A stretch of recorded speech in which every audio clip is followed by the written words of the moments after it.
Hello everyone. ఈరోజు కుత్బుల్లాపూర్ దగ్గర మనకు gated community apartment flats project అయితే ఒకటి అవైలబుల్ ఉందండి.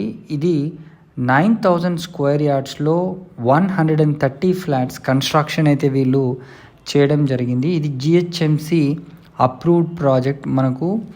అండ్ పొల్యూషన్ ఫ్రీ ఎన్విరాన్మెంట్లో ఈ బిల్డింగ్ అయితే ఉంటుంది.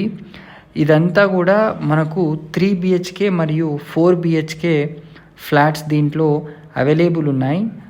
1,665 స్క్వేర్ ఫీట్ నుంచి 2,115 స్క్వేర్ ఫీట్ వరకు అయితే ఈ కన్స్ట్రక్షన్ అయితే వీళ్ళు చేయడం జరిగింది. 1 సెల్లార్, అదేవిధంగా G+5 ఫ్లోర్స్ టోటల్ కన్స్ట్రక్షన్ అండి. కార్ పార్కింగ్ కూడా మనకు ప్రతి ఫ్లాట్కి 2 ఇవ్వడం అయితే దీంట్లో జరుగుతుంది. మరిన్ని వివరాలు తెలుసుకోవడానికి స్క్రీన్ పైన కనిపిస్తున్న నంబర్కి కాల్ చేయండి.